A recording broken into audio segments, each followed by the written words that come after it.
like of the kingship and everything. And then when the kingship doesn't work out, what do? You sell them kingship under the guise of freedom. Like, oh, you have freedom and you have rights and all this. But really, in the end, do you have those rights, or are those just another thing that's just enforced? Like, like without the enforcement, you don't have the rights anymore. So it's kind of funny. It's still the same thing. It's just sold under the guise of freedom.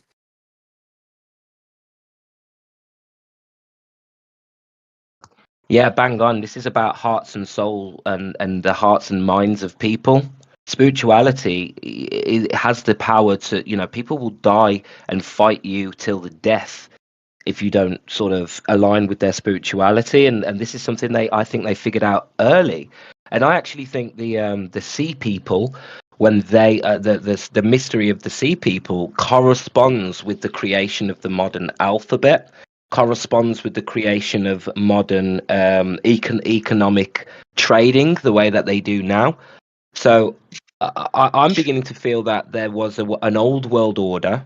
They may have built the pyramids, they may not have, but they had an infrastructure around the world. And I think that it looks to me like these sea people who invaded so-called Egypt, if you want to call it Egypt, they brought with them knowledge of the old world system. And I think it was within 50 years, you now have who's the people who made the alphabet? The Phoenicians. So my argument is, are the Phoenicians the sea people, and did they carry knowledge from the old world that wasn't in Europe? And it looks like they probably came from the Americas. If you look at where they landed, where they were first seen, the direction of which they came, nobody knew where they came from. The only place that they could have come from would have been the Americas. So did they bring the old world knowledge and reinstate an old world order? And that's why we worship, and that's why we keep the real old ideas in our religion. That's a good question, but think about it. If it was one world old order, wouldn't they claim the pyramid as their own greatness? Well, no, I think the sea people were not the creators. They just had the knowledge of the civilization that built them, and maybe they didn't have the direct knowledge to build them, but they knew who they were, and they knew more about the politics and the order, the way that they ruled. Because as soon as the Phoenicians popped up, everything changed. And where did they come from? If you look at the sea people, there's an overlap here in the history where these could be the same people. So they created the modern alphabet. Advanced civilization that landed upon the shores of Europe. What happened to America? No, they weren't advanced. Atlantis, as far as Shakespeare is concerned, my interpretation, America is the new Atlantis. I don't care about the right. That's why I say advanced. That's the only advancement. Yeah. They had the knowledge. They had the knowledge of the old world still. And whether the knowledge was in Europe, who knows? But they came, and within 50 to 100 years, you have the Phoenicians creating the new alphabet, new calendar. Trade started happening. Then you start getting the rise of Carthage and all these crazy trade cities that were not really African, not really Egyptian. They were Phoenician. Who are these Phoenicians with no history? So I pose that they could be the sea people, and that they had advanced knowledge because they were in America and the buildings were still there. The knowledge was still there. Is this where Aquaman came from, or I don't know?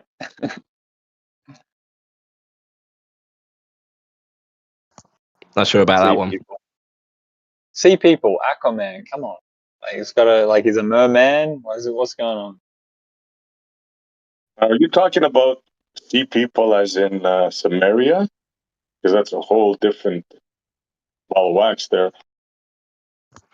No, there's a famous invasion of Egypt by the Sea Peoples. If you type in the Sea Peoples invasion, it was the biggest invasion ever recorded in history, bigger than any modern invasion. It was literally almost like an exodus, or whatever you call it. It wasn't just soldiers, it was a whole civilization just attacked Egypt. That's how the story goes. Whether they did attack, I don't know, but they just moved in. But when they moved in, everything changed, and Egypt collapsed. And there was a change of sort of the whole world, and it was to do with the modern alphabet being introduced, and that come from the Phoenicians. But the Phoenicians are very mysterious. It looks to me like the sea people that invaded Egypt could be the Phoenicians or the predecessors of the Phoenicians who kept the knowledge and then created the modern alphabet, created modern politics, and kind of started ruling in this world order. So I'm saying the beginning of the new world order could have been the Phoenicians from the old world order brought by the sea people. The Phoenicians. And it's That speculation. sounds eerily like the Greek conquest or the Roman conquest. I'm not See, sure I if have a I've problem heard with of what you're Greeks. talking about. I have a problem with the ancient Greeks because we had no knowledge of these people until the modern era. We had Neoplatonism. Before Neoplatonism in the Dark Ages, we didn't really know about Plato, Aristotle, Socrates, Homer. We didn't have, stories like the Iliad and the Odyssey. There's similar stories in the coffin texts, I think it is. So the question is, where's the direct evidence of these ancient Greeks? The Muslims had it. That's where the Enlightenment came from. Those dark ages that Right. you're referring to were only dark because Europe fell into disarray. But the rest of the world, trust me, there was no dark ages for the rest of the world. I'd argue there's been I, dark ages all over the world, but all of the old texts was in Arabic. Even in the UK, the oldest texts were all in Arabic, on the swords, on the shields, on the stones. If you know what I mean, if the ancient Greeks and Romans built Europe and the roads and this, that, the other, and well, then why is all the artifacts in Arabic? Because they fell to the Ottoman Empire. Byzantium, the church right now. Right now it's in Turkish territory. Those were the old the old empire, the Muslim yeah, they empire, got rid of that the with the Ottomans. First World War. Yeah, like didn't the British get over and like basically take dominion over the Ottoman Empire during the Correct. First World War? That's where we have the problem with Israel right now. Correct. So yeah, but like how did they presume that power? That seems so peculiar. What? How did they presume that power? Like the British Empire took over control of the Ottoman Empire. Yeah, that's what happens. Empires rise, they come to their brilliance, they overstretch, and then they fall. And then another empire takes over. It seems to be like a causal act in the sort of the historical narrative. It's lacking sort of the emphasis of the fall of an empire in its conquest. Like where is the notion of like the conflict that occurred between the British Empire and the Ottoman? I don't see it. Are you kidding me, man? Are you serious, bro? Like, you don't know the history between the Ottoman Empire and the British Empire warring? Sometimes they're just called the Muslims, Rick.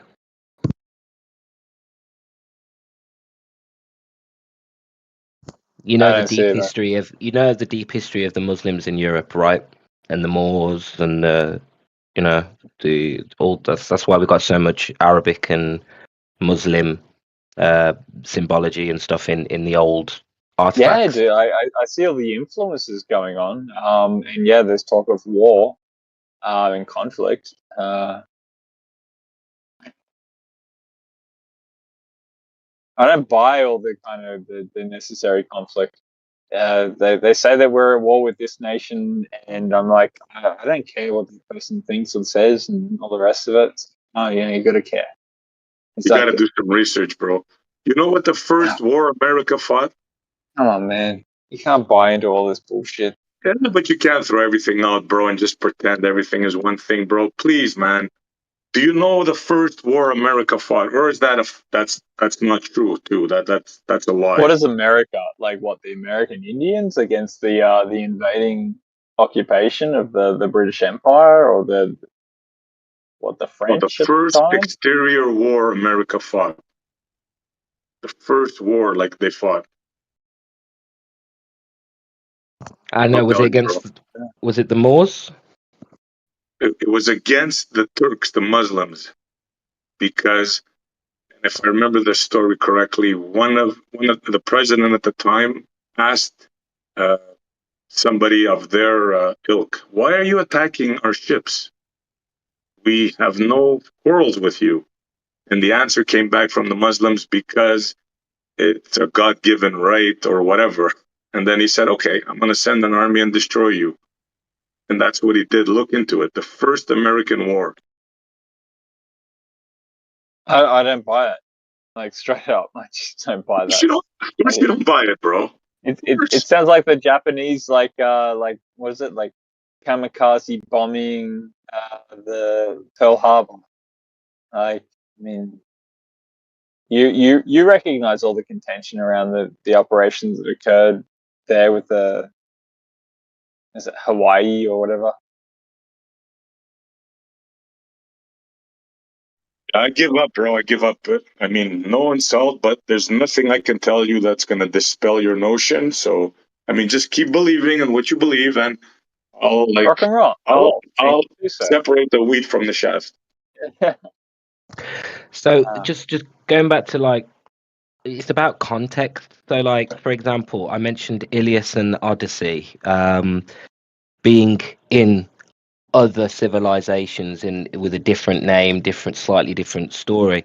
But there is evidence. There is evidence that this wasn't ever heard of, apart from in the original. Like the what I'm calling the original, which people would disagree with. But there was no Iliad and Odyssey until somebody called Dennis the Little in the 6th century rewrote it. And I would argue this is what's happened. Ancient history was rewritten between 5 BC and 1400 BC, which sounds like 1,000 years, but wasn't. And in this period is where you get Neoplatonism and Neo-Greek resurgence, and they call it the Enlightenment because they say, oh, we've rediscovered all this stuff. Well, it's funny how this very period where we rediscovered everything is the period where we have the least amount of documented history. But what we can document is people like Dennis the Little, people like Platonus, who was the creator of Neoplatonism, and people didn't know, and the creation and Hebrew texts all of a sudden became a thing which we'd never heard of, no Hebrew speakers. So I'm saying all this stuff happened in this weird time period, and all we have is evidence of these revisionists or revivalists who have so-called got these ancient texts and then recreated the Idias and the Idian and the the Aeneas and the Odyssey. But this before Dennis the Little in 6th century AD, there was no Iliad and Odyssey written by Homer. And there is still no evidence of Homer, Plato, Socrates, Aristotle, only those who writ about it from the 6th century AD onwards. So this whole Greek history could be a lie, is what I'm saying. The whole history could be a lie because we're seeing source information in the other texts, and a lot of them have been burned, but even those that haven't been, there's still references to these stories and these situations with different names, different contexts, and basically a different history. That's why I say the truth lies in the stones and not in writing, right? In the stones themselves, and in actual things like the Antikythera mechanism. You can say it's all myth and all that until you find that and you have Greek inscription on it, and it just blows everything out of the water. So stories can be made up, but items, that's pretty hard to do. Yeah, good luck making sense. Yeah, good luck making sense out of Göbekli Tepe and following the the traditional Scaligerrian timeline or the Clastes records, because they don't match with the archaeology. They don't match the ecclesiastic records, Scaligerrian timeline, which is our history. They don't match Göbekli Tepe. Yep. So what do we do? Do we Island either? Yep. Do we keep believing it or do we question these things? I think we should question and not be uncomfortable. And I do know and understand that it does become uncomfortable because a lot of people marry their identity with their history, and the so-called history that's been given carries, that's where a lot of our pride lies and stuff. So I understand this is more challenging than flat Earth, but at the same time, like, it's actually more impactful than flat Earth, in my opinion.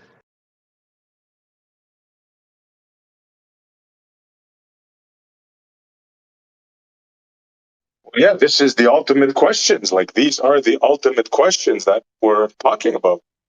Where do we come from? Where do we go? History, religion, God, science, all of it.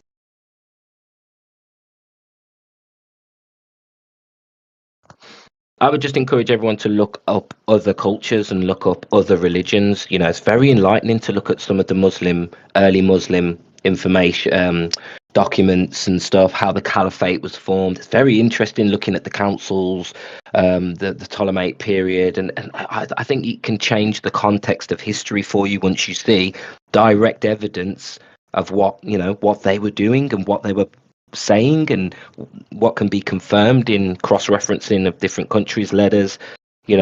All the John the Baptist stuff is very interesting when you look at it from other perspectives. And I'm not against Christianity. I think Christianity is a beautiful, beautiful thing, especially in this day and age, and it's probably needed more than ever. So I'm not trying to bash any religion or anyone's history.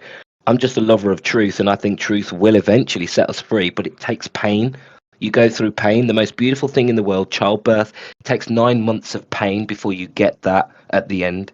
And I would argue that 9 months of pain, you might need to question your identity, you might need to question the history, but there's something beautiful at the end.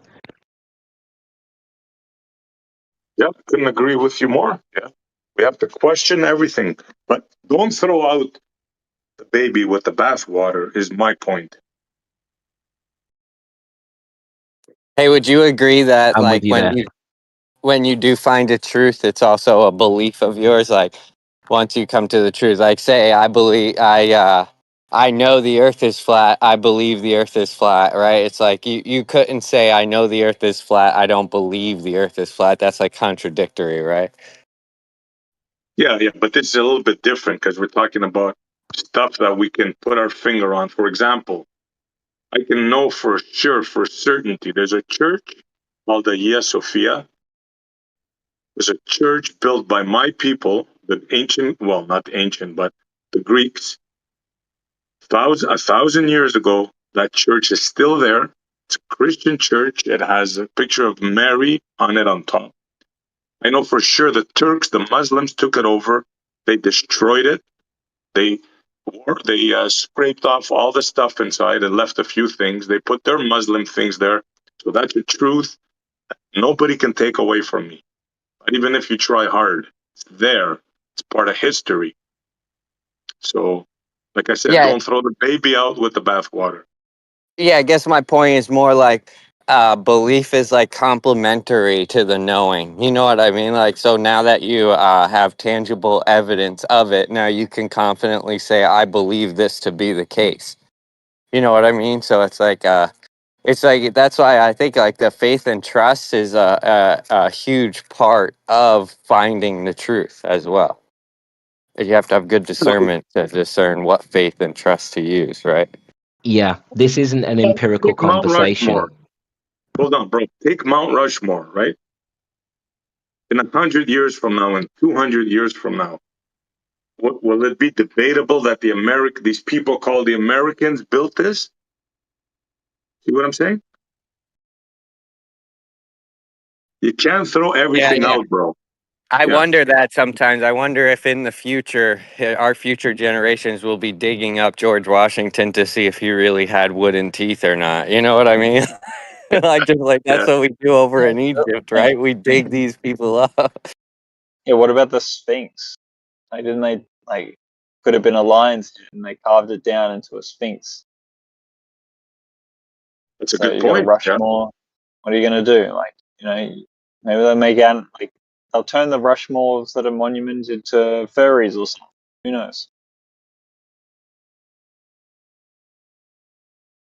I'm not one for throwing the baby out with the bathwater and saying all history is a lie, but I think it's the context in which we've been told these events have happened is very different in the primary source evidence, what we have evidence for, than the story we've been told. So yes, there were early Muslims, but they weren't called Muslims at that point. And there were breakaway Christians who were considered Muslims in history and Arabs, but Islam didn't exist at that point. There are also people that we call Hebrews who didn't speak Hebrew, who didn't know they were Hebrews until after 5 AD. So what I'm saying is the context is what I'm questioning, not necessarily the content. Like they called them Goths, right? Like the Visigoths or something. Those are the ones that took over and attacked Western Europe. The Goths, the Huns, the Visigoths. Yeah. Merovingians. Germanic tribes. But these are just like kind of like from one source calling out and denominating the aspects of the other source. But in historical like circumstances, like they just it's just the victor writing the claims of what happened in that particular circumstance. I mean, this is going to be controversial to SE, but how do we know for sure that the Romans who were in Italy, who suffered a cataclysm that is recorded, who we're told, sort of perished and then the capital was moved to Byzantium, how do we know that this is the same people? How do we know these were the Italians who called themselves Romans? How do we know that this isn't a bunch of people who assumed the identity of the Romans? And I'm not saying That's what I'm trying.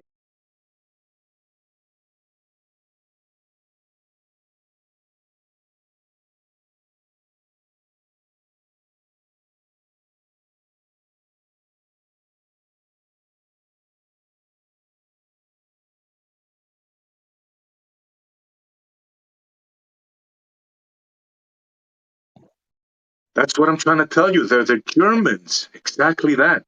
The last Romans were actually the Greeks. The people we think now of the West are the Germanic tribes that took over. That's what I'm trying to tell you. Right. Yeah. No, I know we're on the same page. I know. I'm just throwing more out there. But that's what I'm saying. We don't know that they are the same people. For all we know, there could have been an identity theft, and we have evidence of identity theft in history. Yes, that's what I'm saying, bro. The people you think are British monarchy are Germans. That is definitely identity theft. Yes. Yep.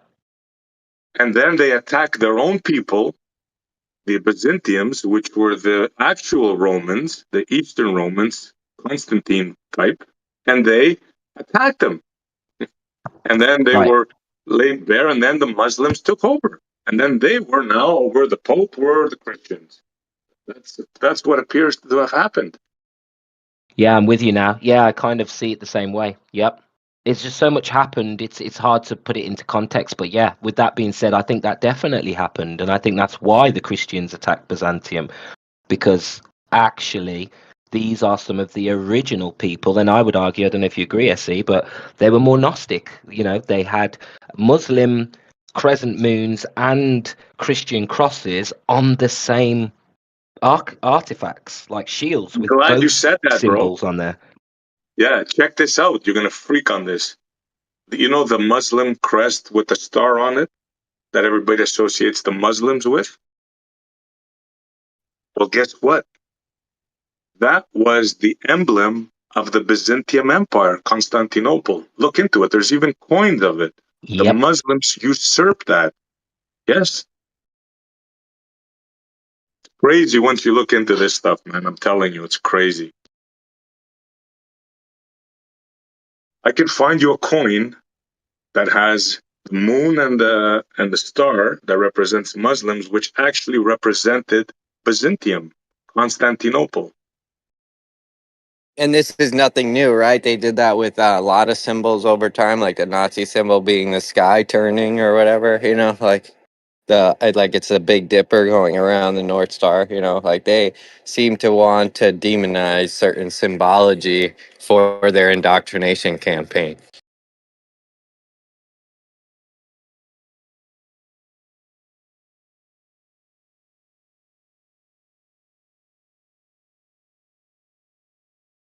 Yeah, I'm trying to find that coin so you guys can see that I'm not throwing you bull on this one. I freaked when I found this out, and I'm into this stuff, and I only learned about this like months ago. And it's like, oh, it blew me away. Like they even took that from us, the sons of guns. Yeah, that freaked me out.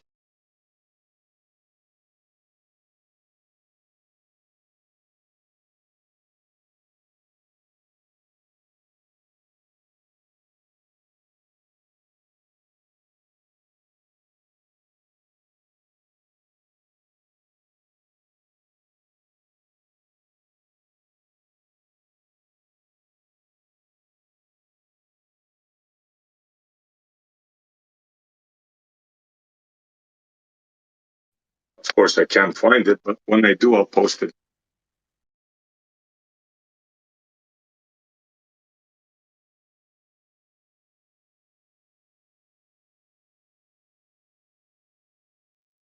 What do you think that symbolism is like copyrighted type thing, or I mean, what difference does that make? It goes to show that when one civilization takes over another one, they usurp some stuff and they hide other stuff. So they try to make it that they're the kings, they're the whatever. They're in charge. Yeah, and it takes away from the history of those people, Leflane, if you think about it. Like, if you now associate that symbol with the new people, you lose the story of the original people, right? You would agree with that.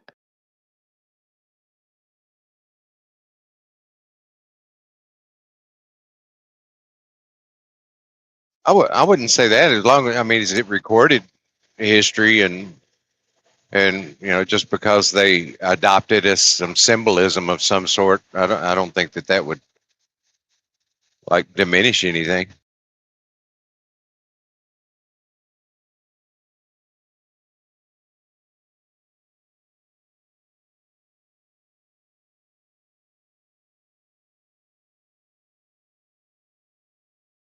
Well, it's like the if it is true that the symbol for the Nazis was more of an aviation symbol in the past, used to like represent the sky turning and whatnot, I no longer can use that symbol. You know what I mean? Like, you can't wear that symbol around, dude. What are you talking about? Yeah, I wouldn't want to just because of what it means to me. Yeah, but you don't know what it means to you, really. To you, it means like, oh, I was told this story, so and this sign is bad. So then, I don't know where this sign came from, so I just attribute Yeah, I don't badness to this care. sign. I Yeah, know no, you I don't don't. I care don't care about a where the lot of symbolism things. I came know, I know. from, but it just, to me, that's the Nazi symbol, the swastika, and it represents bad things. I know you don't care. Like, I understand that. Like, it's clear from your viewpoint and your worldview that you don't care. So it's all good. I don't care about what. About the truth of the matter, you like prefer the propaganda. So you're fine with it. You're like, I don't really care. And I'm not saying there's anything wrong with propaganda inherently. It's just when it's used for the wrong purposes. Well, I mean, who's the judge of what is and isn't? And you say propaganda. I don't.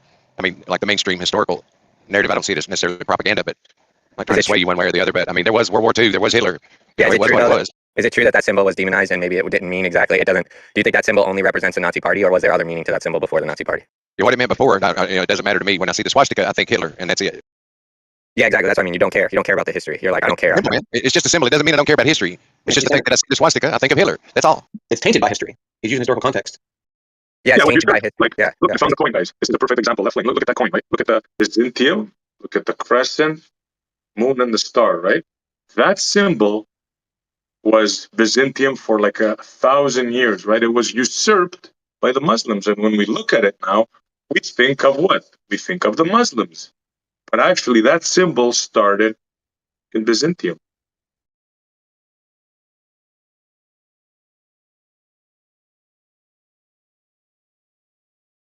Who would have thought, right?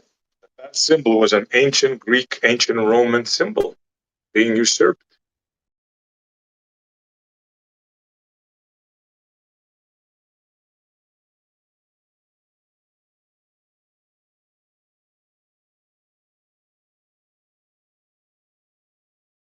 They have pulled the wool over our eyes. It's very simple. But there are lots of coins and flags and stuff that have the star and the moon as their flag, isn't it?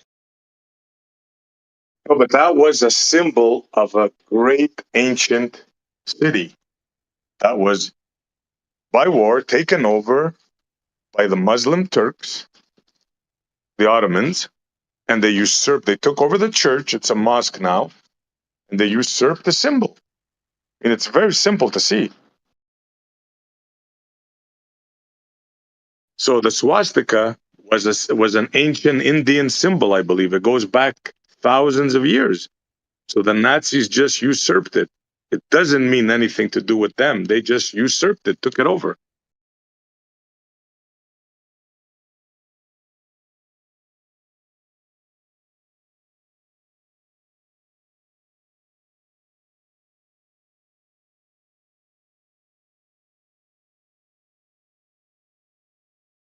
That's why it's very difficult for me to believe in a one world order. Maybe it's a good idea to look at it this way. What if the symbology meant something good before it was usurped or took over? You see, left lane, you're not caring about it being, let's say, hijacked. It demonstrates just your, I would say, laziness at getting things back in order. Here we go. Here we go. Fuck you, man. I don't even want to talk to you. Yeah, you don't want to talk to me because I point out so obvious truths. You see, if the swastika was, before its hijack, a symbol of goodness, let's say it was, you're not caring about it now being imbued with the meaning of Nazi Germany. It just shows that you accept what they have changed it into rather than what it was originally. No, let me tell you. I know you're going to go on and on, but let me tell you what it means. I don't care what it meant before. What it means to me now is what I see, and what it means to me. It may have meant, puppy dogs and, I don't know, whatever it meant before. What it means to me now is what it means, regardless of what it used to mean.